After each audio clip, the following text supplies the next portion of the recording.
All right. LDWMMAC. This is your boy, the coach. You're live on the Coaches Show. The Coaches Show live. Okay, y'all. Megan Anderson. Everybody knows that her contract. She hasn't re-signed a contract yet. Now, here's what could happen. Megan Anderson can definitely, be trying to look for other promotions to use her services.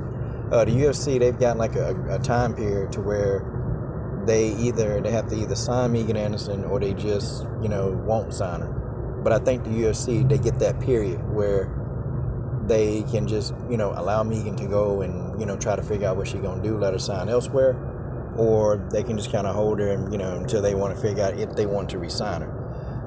It's not over. Megan could possibly very well get re-signed by the UFC. The only reason why I would say that she would even want to get re-signed is because of the money, I don't think any other promotion is going to pay her as well as the UFC. I think the PFL, she can make pretty decent money in the PFL. I've even talked to a couple of guys that fight for the PFL regularly, and they're very, very pleased. They're pleased with their monthly stipend. They're pleased with their fights inside of the octagon, the money that they make. A lot of the guys that fight for the PFL, they're very pleased. Kayla Harrison, Hype Job Harrison, even said that she's pleased, with what she gets, the monthly stipend, how much she makes per fight. They're very pleased, and the PFL can afford to pay fighters. I don't think the PFL can pay more than the UFC, but I still think that the PFL is a good fit for Megan Anderson. I think it's a great fit. I just, for some reason, maybe there's something about Bellator that I don't know. I don't know all the intricate details of Bellator. Okay, I don't get it, because when I look at these people base pay, and I'm like, damn, these Bellator fighters, they don't make a lot of money. And then, they don't fight very often. Like, y'all see Bellator. Like, Bellator now is they're not going to have any more fights until April.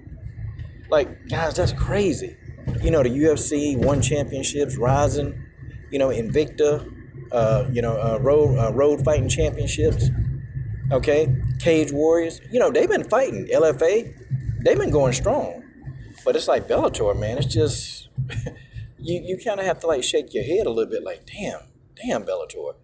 Like what's going on? The way y'all are just holding these fights up until April. Like what's the deal? What's going on at Bellator? Like I don't get it. And maybe I don't understand the details of the business part. Maybe if somebody understands what's going on at Bellator, maybe y'all can educate me, because I'm spinning my wheels trying to think, what could be the issue there. But, hey, here's what it is, I know somebody in the comment section, know everybody. The comment section, hey, people know everything in the comment section. All right, but so what's a good fit for Megan?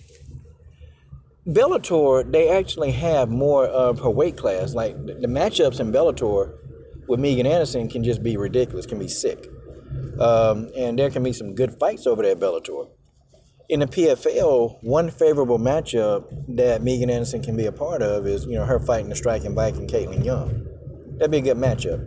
Number one, these are both, they like to strike on their feet. Okay, they're both, strikers. They like to strike, standing. So that would be a good matchup. I think they keep Megan away from Cindy Dandois and people that's got these ground games. Like, you keep away from Hype Job Harrison, because, y'all know how that's going to go. It's just Megan going to be going to the ground and Hype Job Harrison going to ground out. Or, Cindy Dandois just going to take her to the ground and submit her like she did in the first fight. Megan has gotten better on the ground, but she's never going to be as good as Cindy Dandois on the ground. I mean, she's not. And that's just what that is. So, I think the PFL will be a great fit for Megan. She don't have to cut as much weight, because Megan walks around at about 165, 170. I mean, she walks around. And she does a beautiful job of getting down to 145, without really draining herself that bad. But 155 would be a decent weight class for her. But, it is what it is. I don't know, man. Like, her future, it just seems kind of very bleak, And Megan, she got a little side hustle. She got stuff she's doing. She's doing YouTube. She does Twitch. And I think she also does some other stuff, too. I'm not sure about OnlyFans. I'm not really sure about that. But if she did do that, hey, go on and get that paper. Go on and make that paper, man. Look, ain't nothing wrong with a female fighter that want to, do OnlyFans. Hey, I don't think anything wrong with that. Okay, they're going to get their bread and these fans. These fans ain't gonna pay. These fans ain't finna give these fighters no money. So go get your bread how you get your bread, you know?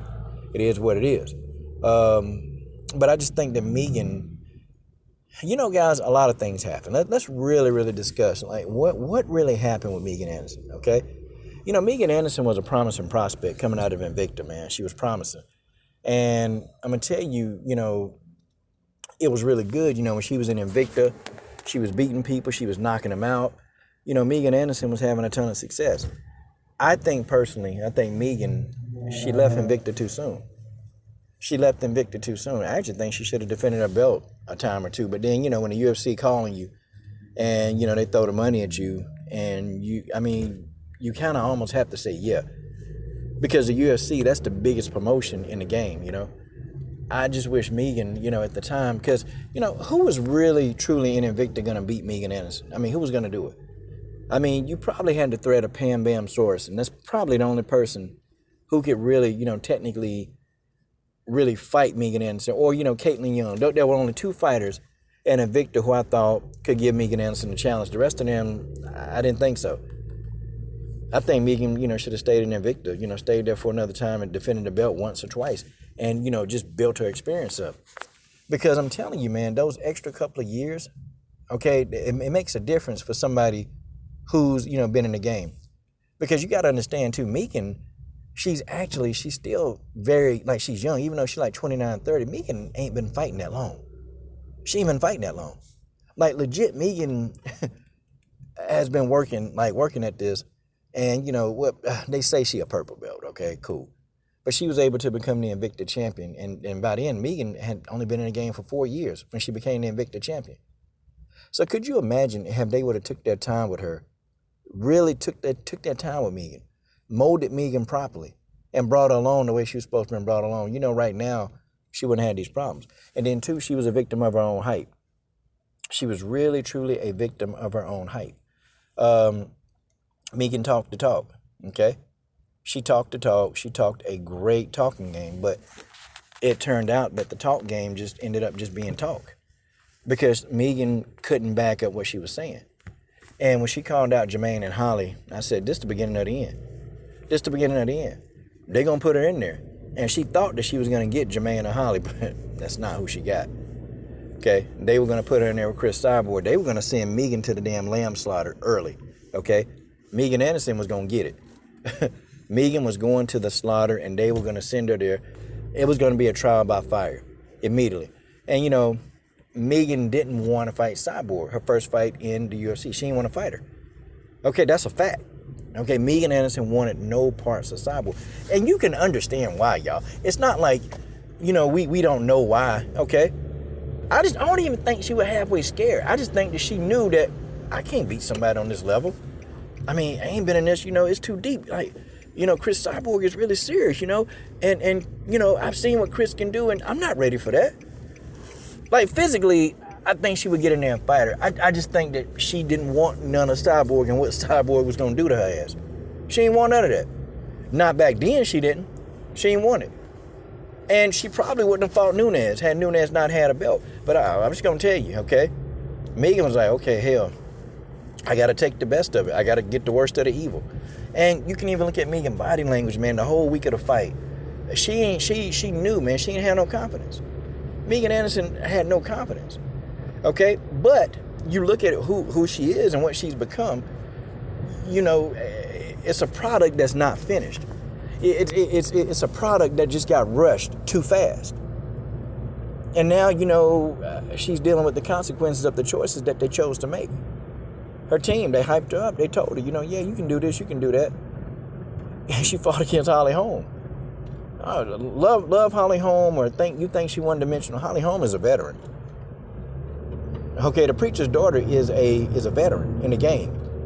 She done been around for damn near 2 decades. The preacher's daughter is legit. Okay, and that experience that beat Megan Anderson. Amanda Nunes' experience beat Megan Anderson. Okay? Felicia Spencer's experience beat Megan Anderson. Megan Anderson is suffering from not having enough experience. That's just what it is. She don't have enough experience. And because her experience level is so low, Even though she's able to get her hand fight with some of these world-class fighters and do okay. But it showed in this fight against Nunes. It showed. Okay?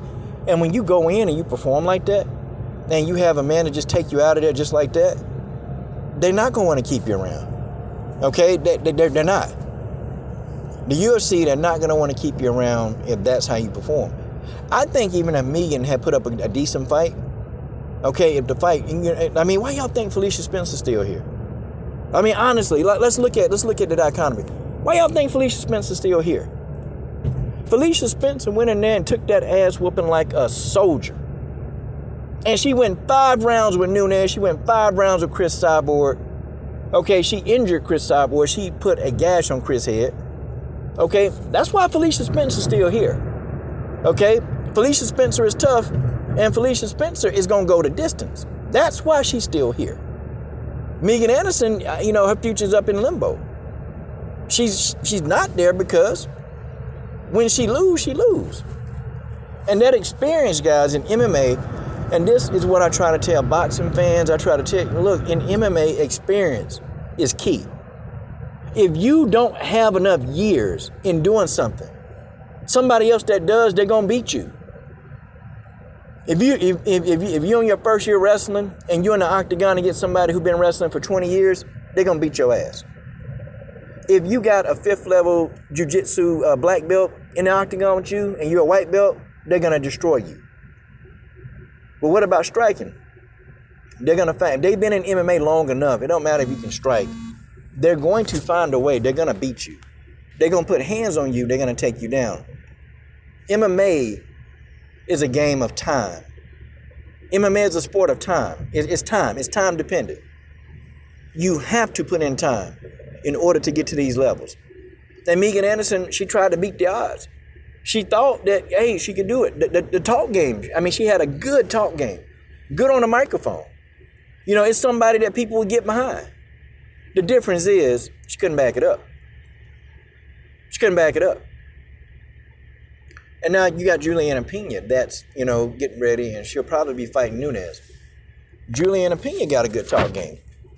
She got a great talk game, but the thing of it is now, Juliana Pena got to go. She got to back it up. She got to back it up. Almost winning the fight and winning the fight is 2 different things. Juliana Pena got to come back that up, okay? She has got to give a good account of herself with Nunes, or she got to win. There's no in between, okay? She been screaming for this title match. Dana White finna give it to her. Juliana Pena got to get in there, because she get in there and get knocked the hell out or stop quickly, Juliana Pena may never get another title shot. And I'm telling y'all, this is it for Juliana Pena. This is it. There won't be any more title shots for Juliana Pena. Okay? It's just not going to happen. If she get in there and get smoked out by Amanda Nunes, there are no more title shots. Hell, Valentina actually, in many people's eyes, we thought she won the second fight against Amanda Nunes, and she ain't got another title shot against Nunes. Do you really think they're going to give one to Juliana Pena? Another one? They not. Megan Anderson was a victim of her talk game. She was a victim of her own hype. She was victimized because she spoke the spoke. She spoke the words. And people believed the words. All the Megan Anderson fans, they believed. But Megan didn't believe more than her fans did. And that's just the way that is.